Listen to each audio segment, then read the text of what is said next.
L'Union européenne, en tout cas, peut être l'instrument essentiel de la régulation de la mondialisation.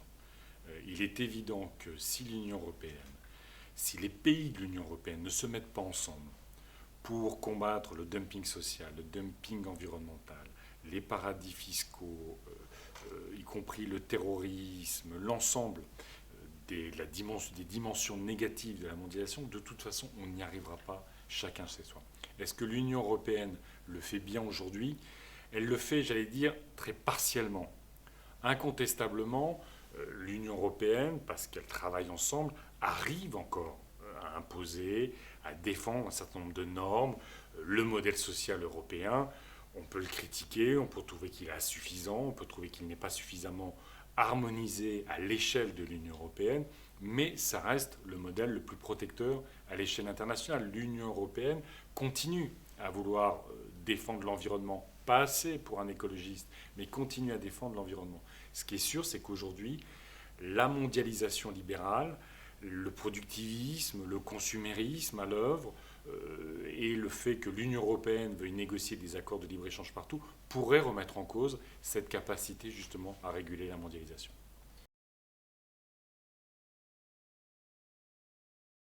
La marchandisation de la société, incontestablement aujourd'hui, parce qu'elle bouscule tous les repères, que ce soit des repères culturels, spirituels, sociaux, de territoire, au fond, construit du repli identitaire et construit des fondamentalismes identitaires dans le monde entier.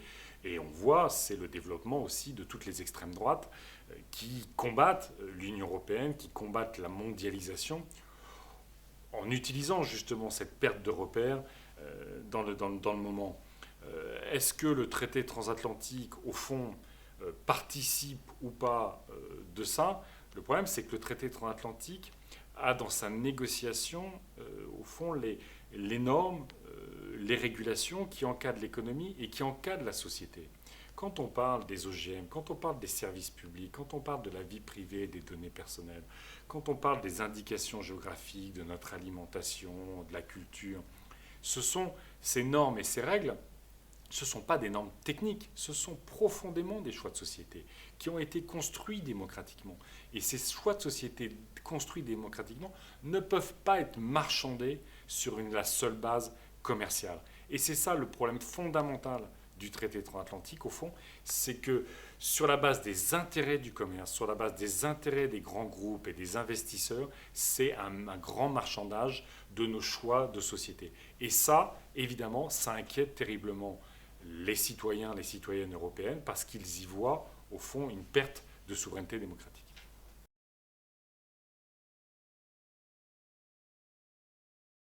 Je ne sais pas si l'Europe manque de courage, je ne sais pas ce que ça veut dire l'Europe. Aujourd'hui, on a une Union européenne qui, au fond, est marquée par les égoïsmes nationaux, avec des leaders des différents pays qui sont clairement pas à la hauteur de l'enjeu de l'Europe et de la mondialisation, qui jouent les intérêts des uns contre les autres, y compris sur la scène internationale. Donc forcément, si on est divisé, si on est replié, on pèse beaucoup moins que si on est unis et si on a la capacité de partager notre souveraineté pour tenter d'en retrouver une.